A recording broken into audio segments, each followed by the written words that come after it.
Good morning, this is Brent with Lykins Motorsports. We are working on our tunnel port build this morning. And I have some lofty goals for the weekend. We'll see how far we get though.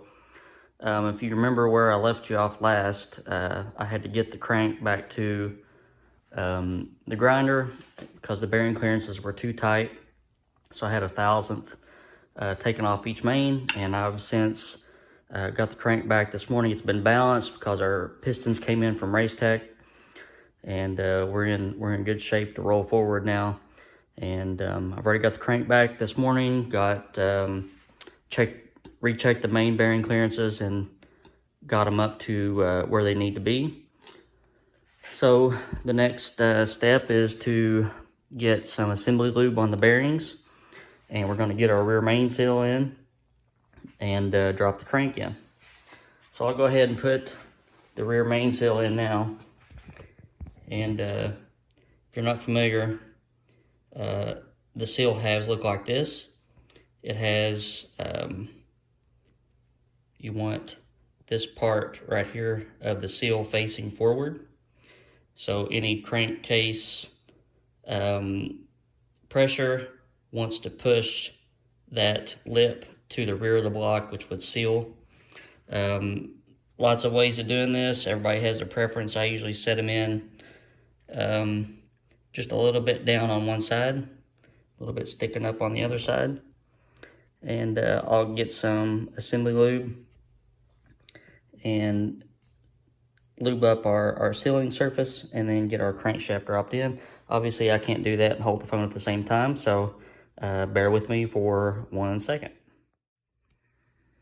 Okay, we got our crank set down in the block, and forgot to mention we also corrected the crank slinger.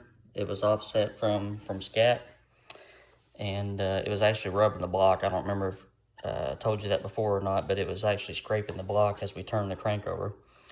But if you're wondering what a good cleaning process is for the crank, we put these in a jet wash, and then when they come out of the jet wash, I put a little cleaning brush on the end of a little drill motor and go down through all the passages. And then I follow that up with some like brake cleaner with a nozzle, and that way I can flush out any debris that's through there, and then I go back with compressed air. But it gets our crank nice and clean. So one thing you want to do before you put any of the main caps on, I've seen circumstances where the upper thrust bearing is tight. So you want to go ahead and check your crankshaft thrust with just the upper bearing shell in there, and make sure that you have significant or sufficient clearance. So we'll do that now. All right, so with our just the upper bearing, we're going to check. We've got about 9/1000ths thrust. That's a little on the higher side than what I like to see, but it's still in spec, and it won't hurt anything at all. On some of our higher end race motors, I choose to run a little bit towards the higher end of spec, especially on manual transmission cars, or you know, drag race cars with automatic transmissions, where you have a chance or an opportunity for the torque converter to balloon, or even on pulling truck motors where the guys ride the clutches for so long. So now that we have checked that, then we're going to start putting our main caps on. And I won't bore you with any of that, but it's just a methodical process. Lube the bearing, put the cap on. We're going to go through and seat the crankshaft thrust bearing once the cap is on, and we'll do that by smacking the hind end of the crankshaft, and then smacking the snout of the crankshaft to set that thrust bearing, and then we'll check our thrust bearing clearance with the cap on it. All right, so I'm getting ready to put this rear main cap on, and again, this is our seal half, and we want the lip facing to the front, and I'm going to stack. Let me grab my other hand. I'm right-handed. It don't work when you're left-handed. All right. Lip facing towards the front. I'm going to get it in the groove, stagger it a little bit, and then I like to put some assembly lube on the bearing. Obviously, you want to do that, and then a little bit on the seal, and make sure your seal surface is covered and your bearing is covered. So what I also like to do is take a little dab of silicone and put it right here on the lip of this main cap before I set it down. And then I'll also put just a little paint thin coating on each seal end so that when they clamp together that they will seal. Alright, we're going to get our main caps torqued, and what I'm going to do is we're going to set the thrust bearing. So I'm going to take my dead blow hammer and drive the thrust cap. We're going to set it backward, and then we're going to smack it forward. And then I'm going to take a screwdriver and drive it in between the counterweight and this number 2 main cap. That keeps forward pressure on the thrust bearing as I torque the mains. So these are main studs, ARP main studs. They torque at 110 pound-feet. The rear cap is main bolts. They torque at 100, so I just have to keep that in mind as I go. I'm going to go in 3 steps. So the first step is 33 pound-feet.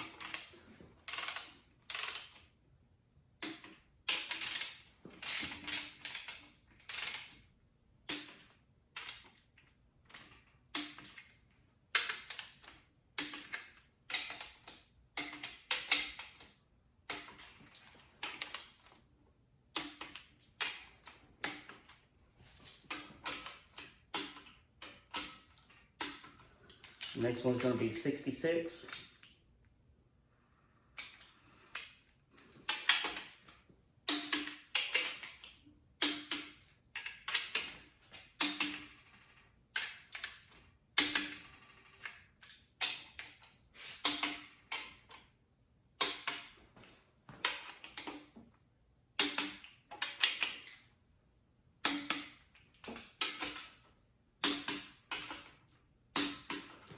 And then we're going to do that last step, 110 on the studs and 100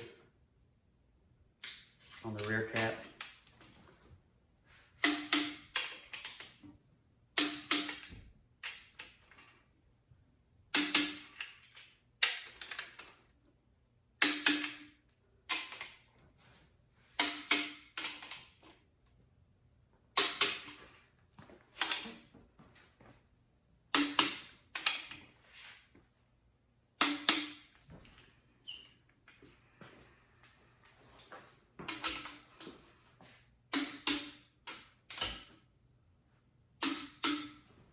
Okay, so once that's done, we can check our thrust bearing clearance since we have our cap on now.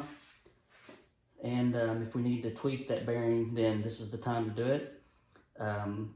So we'll check that, and then we'll put our side bolts in, and then we'll get our side seals siliconed in.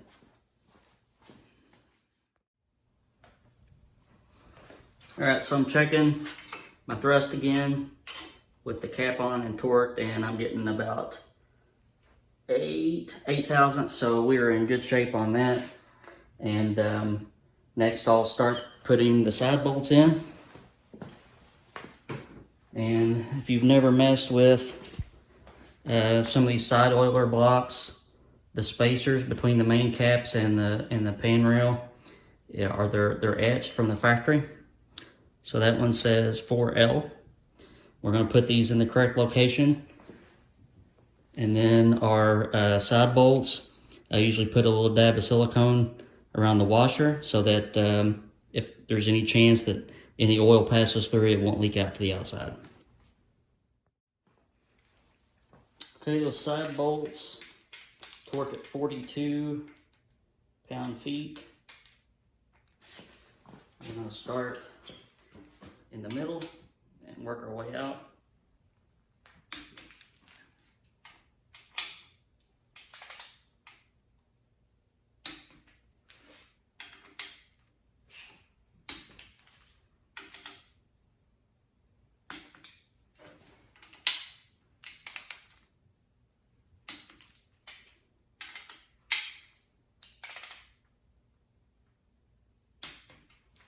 Okay, so that's done. So, crank should turn freely. Now, the degree of freely will depend on which lubricant you use. I use, most of the time, I use this Maxima assembly lube, and it's pretty snotty. So, if you were to use just regular motor oil, that crank would probably roll over pretty quickly. But anytime you get into, this viscous type assembly lube, expect some drag, and it's perfectly fine. As long as your clearances are right and your machine work is right, then it's going to be right. All right, so we're going to put our side seals in next, and if you're used to messing with 420 set or any FE, the rear main seal kit comes with these side seals, and it's basically just a rubber seal that goes in between the cap and the block. And then once you get it seated, you drive a nail in there. I throw these in the trash. They're just a pain in the hind end to mess with. What I choose to do is I fill this cavity full of silicone, and you can work it down in there, and you can watch it smush out the back and out the front, and then you just wipe off the excess, and you're done. That's one side.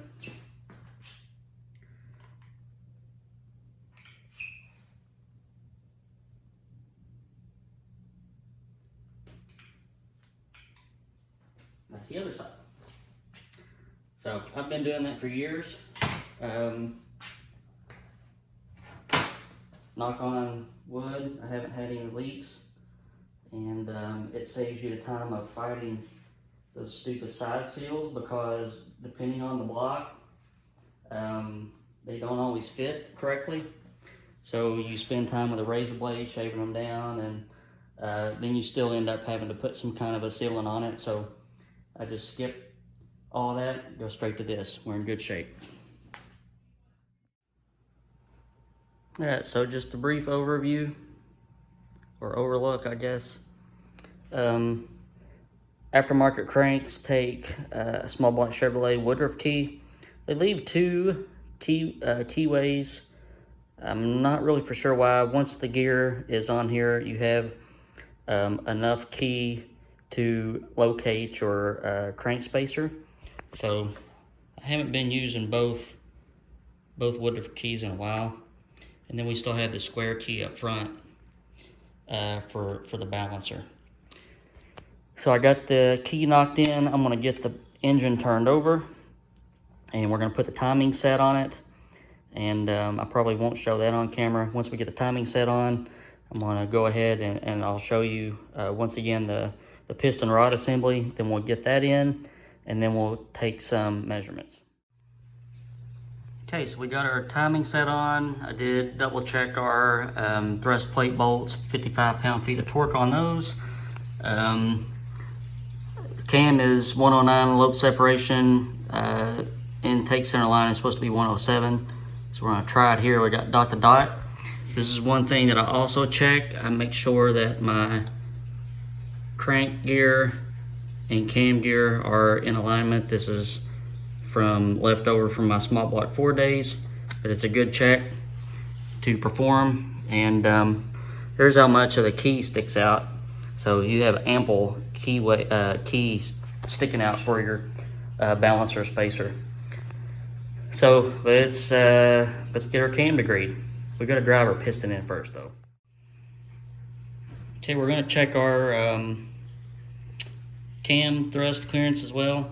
Here's the thing that I always find wrong with cam thrust plates. I never see the correct amount of clearance, and especially if you buy brand new steel ones. I have all mine surface ground to a specified thickness, and I like to see 7 or 8 thousandths here for a roller cam. In the past, when I've torn engines down, you know, that seems to be ample clearance. They just don't show any signs of wear on the thrust plate or anything. So what you can do, you take a screwdriver and you can leverage against a lifter bore and a load. And let's see what we got. Oh, we have 7.5, so right in there on the money. All right, I'm gonna go through and scrub my cylinders out one more time with some lacquer thinner on a rag, and then we'll get that #1 piston set. Okay, so this is our piston rod assembly. These are Racetech custom forged pistons with a 10cc dome, 4 1/4 inch bore with a 1.5 millimeter ring pack from Total Seal. These are mounted to a K1 6800 rod, and we've got some coated Federal-Mogul bearings in there. I think it's Federal-Mogul. Hold on a minute. Nope. Cleveite. Calico coated Clevites. So that's what we got going on. I'm going to get my tapered ring compressor set up. We're going to knock this piston in, and we'll do our cam. Alright, first piston and rod assembly is in. We're doing some final, or not final, preliminary checking. And I've got my dial indicators on my bridge zeroed on the deck. And as you can see, the top portion of the piston is about 28 out, and the bottom of the piston is about 28, 29 out. So the pistons are hanging out of the hole about 28, 29 thousandths, and this was intentional, and I'll explain why. When this block came to me, we didn't know it, but once we got it on milling machine to surface the decks and measured the deck height with the BHJ fixture, the deck height was 10.135. So normally a stock 420 or any FE block, 427, 390, whatever, the stock deck height is 10.170. That's nominal. I generally run them at 10.150 or 10.160. So finding this block at 10.135 was a little bit on the alarming side, and it's not because it's structural or thin or whatever. It's just because of the particular engine that we're working on. So this is a tunnel port motor, and the tunnel port engine has push rods that go through the intake ports. So it's not a traditional FE motor. So when you get into blocks that have been cut and heads that have been cut, what you can run into is your push rod will be, you know, touching one side of the push rod tube or the other. And in order to correct that, it's a pretty involved process, because all of these tubes have to be cut out and new tubes have to be put in and epoxied and brazed and all that stuff. So what I did was I basically corrected the deck height by letting the piston hang out of the hole that far, and we're going to use a Cometic head gasket that's 70 thousandths thick. So with the piston 28 or 29 out, our piston to head clearance is going to be about 42 thousandths, and we should have added about, you know, almost 30 thousandths to the height of our block. So we should be right at that 10.165 or 10.170 mark that we could have started out with a fresh block. So I don't know yet, so fingers crossed, but I'm hoping that that will put me in good money with when I check out the intake later on. So that's the preliminary check, and these deck bridges are a lifesaver. So yep, zeroed and 28 thousandths. So once we establish that, I'm gonna go ahead and get my degree wheel on since we know we're at top dead center. And I'll go ahead and check that, and we'll get this cam degreed. I think I've said that several times before, right? Yeah, okay, let's do it for real this time. Okay, the first step to degreeing the cam is we have to establish that we have found true top dead center. If our top dead center is off, then everything else will be off. This is a top dead center tool that I have made, and I can sell these if anybody is interested. But we want to make sure that we touch at the same point every single time. It's real easy on this one because the dome hits the bridge. So we are at like 30 3/4 of a degree. All right, so we're gonna go back around the opposite direction really easily. Bump. 30 3/4 of a degree. We are at perfect top dead center. So I'm gonna get this deck bridge off, and we'll degree the cam. Seems like I've said that before. Okay, you're probably not gonna be able to see everything at one time, and I apologize for that, but you'll just have to take my word for what's happening. So I've got the intake lifter on the heel of the lobe, and I do that by bringing the exhaust valve lifter up, starting to open. I've got my dial indicator zeroed. What we're going to do is we're going to check the lobe lift. 1, 2, 3.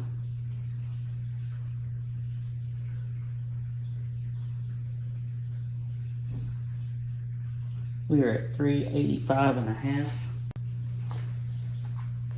We're going to compare that to our cam card, and then once we are at peak lift, or at the pinnacle of the lobe, we're going to zero our dial indicator again.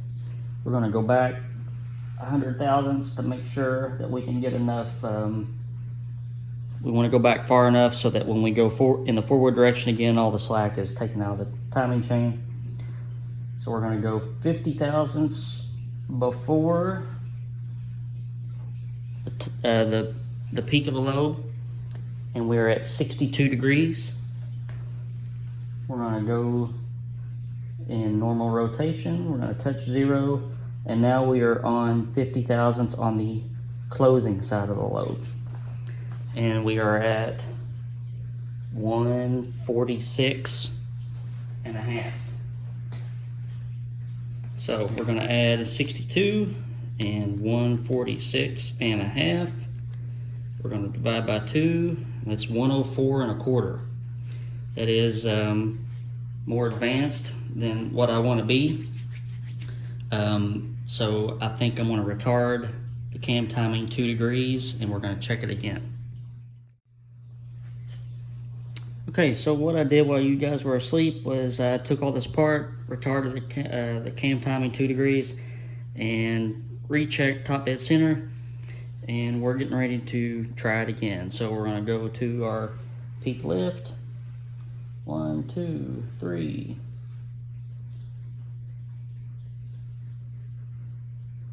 390.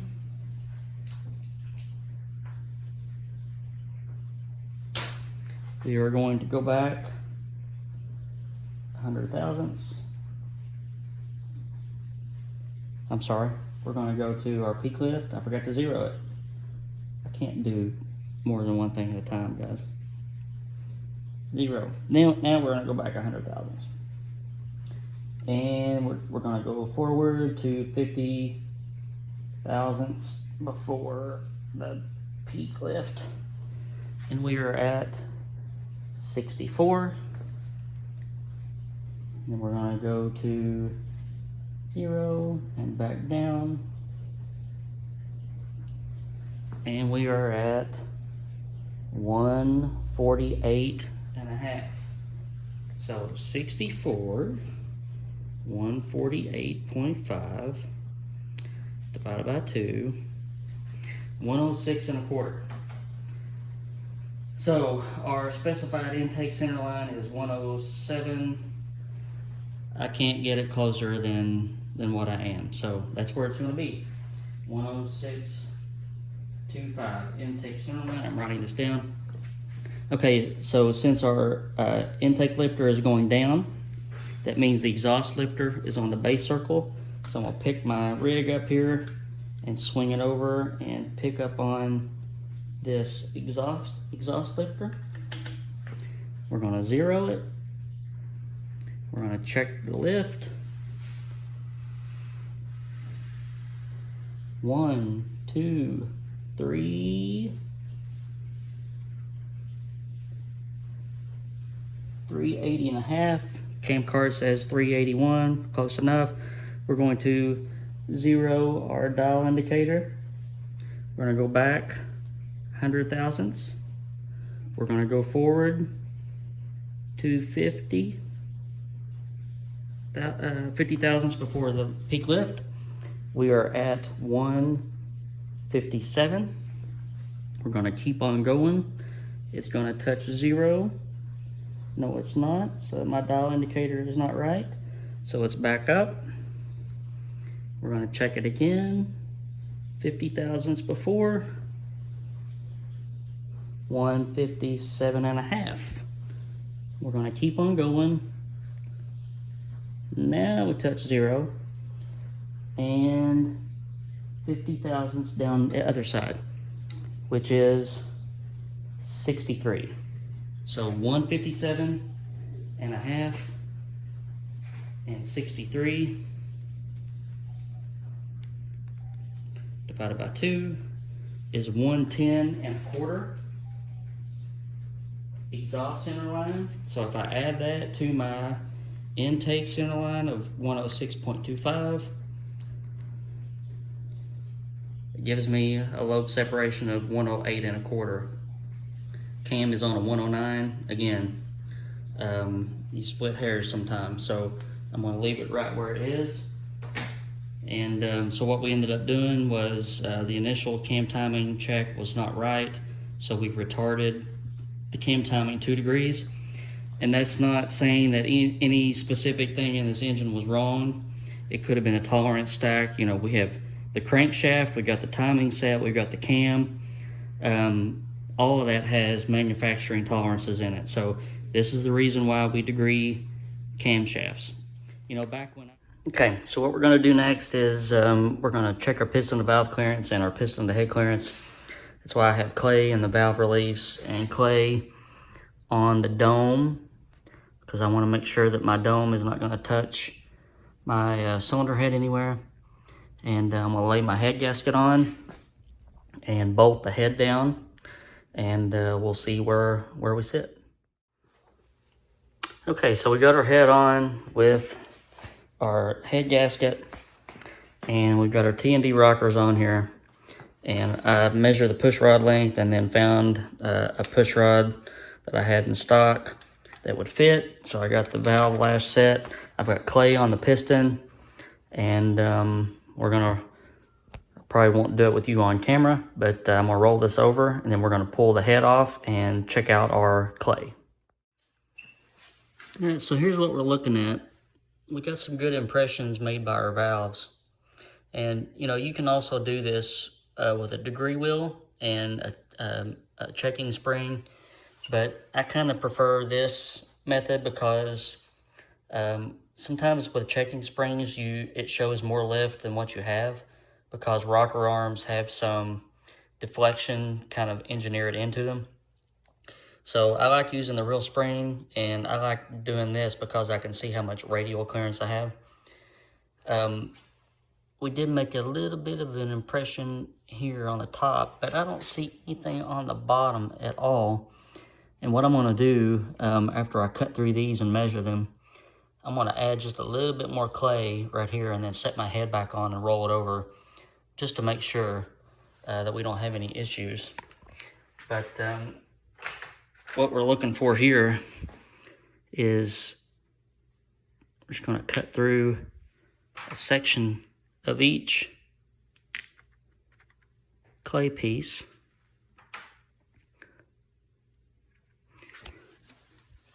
And you can see these pistons were plunge cut on the valve relief, so we got about a 3/4 of a mile piston to valve clearance. And we got plenty of radial clearance. So what I can do with my calipers is I can take this. Man, this is hard on camera. And get a measurement. 338.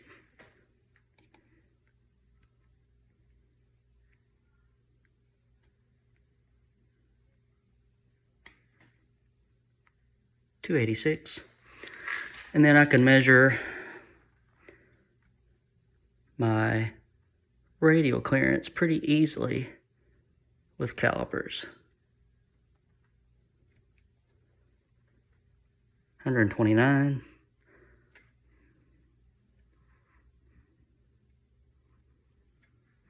About 130 on the intake side. So we are in business.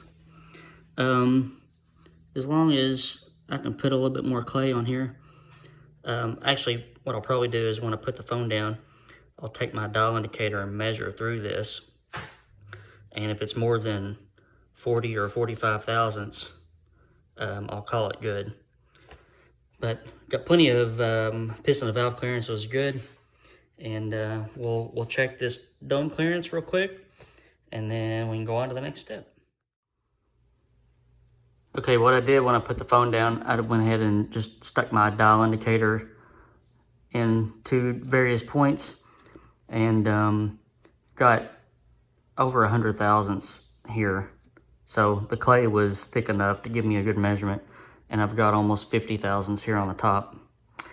So I don't see any reason why I should be cautious at this point. We got plenty of clearance, and everything felt good when I was turning the engine over. So I'm gonna take this head gasket off, and I'm gonna start putting some pistons and rods in. All right, I couldn't help myself. I just wanted to see what would, how close I was on my theories on push rod tube clearance and all that stuff.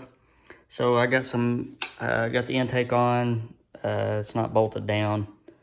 Got some makeup gaskets. These are actually high riser gaskets because I don't have any tunnel port gaskets right now. But I think we're going to be in the money. So I've got clearance there, and I rolled it over, and at full lift, I'm even better than what I am right here. So I'm very pleased, and this is going to work out just fine. And now, like I said, we can start to put pistons and rods in. All right, sorry. All right, so we got all the rods and pistons in. And it's time to go through and check all of our rod to rod clearances. And I'm going to do that. It's just you bring each rod pair up and you stick a feeler gauge in. And, you know, this is something that needs to be checked. It's a good indicator that if you don't have enough clearance, that maybe you put some rod in backwards or something like that. I don't really have a spec on what I like to see here. I've run as small as 12 thousandths and as wide as 30. It doesn't seem to do anything either way. But one thing that I wanted to show, some people ask what it takes to turn rotating assembly over. So this is, I'm turning the cam and everything. And once I get this going, you know, we're about 130, 140 inch-pounds. So, you know, 120 inch-pounds would be 10 pound-feet of torque. So it doesn't take much with these modern ring packs and all that stuff. So I'm going to take a few minutes and go through the rods, check the side clearances, and torque the rod bolts. These are torque angle. They do not have a pound-feet measurement. They have a pound-feet plus an angle. So, you know, I'll have to look at the spec sheet, but, you know, for instance, these will torque at like 30 pound-feet plus, you know, 45 degrees or something like that. So I'll go through and do that, and then I'll get right back with you. All right, rods are torqued. All the clearances came up good. I think I'm gonna slap some cylinder heads on and get those on and torqued. It's a good looking piece. Make some horsey power. All right, let's get the decks cleaned, head gaskets on, and heads on. These are the Cometic head gaskets that I'm using. Again, I mentioned that they are 70 thousandths thickness. Just on Fords, the hole goes towards the rear. Normally it says front on the gasket somewhere, but that's the way it works. You want the hole in the back. So I've got this one. Same deal, hole in the rear. Okay, I'm gonna clean the head deck surfaces off and get my ARP head bolts out and get these things bolted on. All right, guys, here's where we're gonna stop for the weekend. I'm out of parts. I've got an oil pump and a drive, but for some reason I don't have the pickup and don't have a balancer and no lifters, no distributor, so we're gonna have to go on a shopping trip. But timing cover's on, balancer spacers in there, oil filter adapter, heads are torqued on. Everything's going real nice. No surprises, which is always good. All right, guys, thanks for watching. Obviously, we'll have a couple more videos of this 465 tonal port coming up, and I'll get those up and going as soon as I can, as soon as parts come in.